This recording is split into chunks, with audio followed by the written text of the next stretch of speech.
Happy gardening மக்களே. இங்கே பாருங்கள் மரத்தில் எப்படி வளர்த்துருக்குன்னு பாருங்கள். மாம்பழம் அழகாக இருக்கா.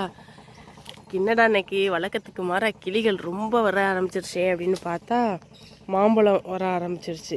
மாம்பழம் சீசன் ஆயிடுச்சுல, நீ ஸ்டார்டிங் தானே. இங்கே பாருங்கள் எவ்வளோ பழம் கலெக்ட் பண்ணி வச்சுருக்கேன்னு. மரத்துலேயே பழுத்ததான். இப்போ அங்கே ஒரு பழம் இருக்குது பாருங்கள், தெரியுதா? காய் வந்து க்ரீன் கலரில் இருக்குது, பழம் நல்ல எல்லோ கலரில் இருக்குது பாருங்கள். மரத்துலேயே பழுத்த மாம்பழம் ஆர்கானிக்காக சாப்பிடும்போது அதோட டேஸ்ட்டே வேறு லெவலாக இருக்கும். இதில் வந்து கிளிகள் அணில் எல்லாம் கொறிச்சு தான் வச்சுருக்கீங்க பாருங்கள். அணில் கொறிச்சு வச்சுட்டு போயிருக்கு. ஆகிறது இதெல்லாம் இருக்கவே இருக்காது. மாம்பழம் வந்து ஹீட்டு, ஸ்டொமக் பெயின் ஆகும், டிசென்ட்ரி ஆகும் அப்படின்னு சொல்லி பயந்துட்டு நிறைய பேர் இந்த மாம்பழம் யூஸ் பண்ண மாட்டாங்க. நம்ம ஆர்கானிக் மெத்தடில் யூஸ் பண்ணோம் அப்படின்னா வந்து நமக்கு எந்த ஒரு சைடு எஃபெக்ட்டுமே இருக்காது. நம்ம தைரியமாக எத்தனை மாம்பழம் வேணாலும் இப்போ மாங்காய் வந்து நமக்கு பழுக்கிற ஸ்டேஜ் வந்துருச்சு அப்படின்னா கலர் சேஞ்ச் ஆகிடும். அதே மாதிரி இப்படி ஒடிச்சோம் அப்படின்னா வந்து இந்த இடத்துல வந்து பால் வராது, மாங்காய் பால் வராது இந்த இடத்துல. இதே இது பிஞ்சு அப்படின்னா வந்து இப்படி ஒடிச்சோம் அப்படின்னா வந்து நிறைய பால் வர ஆரம்பிக்கும். இதில் வந்து இந்த ஒன்று கூட வரல பாருங்கள். இந்த இடம் ஃபுல்லாமே தண்ணி மாதிரி ஸ்ப்ரெட் ஆகும்.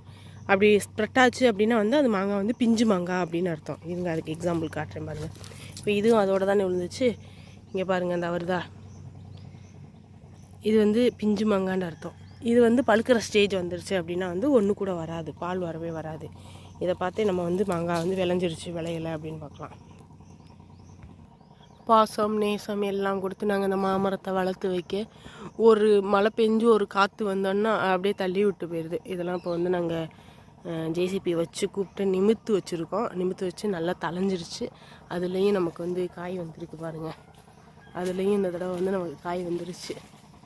இந்த தடவை மலைக்கு தான் மரத்தை அப்படியே சாய்ச்சிட்டு போயிடுச்சு. இவ்வளோ பெரிய மரம் அப்படியே ஒரு காற்று பயங்கரமான காற்றா இருந்துச்சு, அப்படியே கீழே தள்ளிட்டு போயிடுச்சு. அதை நாங்கள் ஜேசிபி வச்சு நிமித்து இன்னொரு மரத்தோட இதில் கட்டி வச்சுருக்கோம்.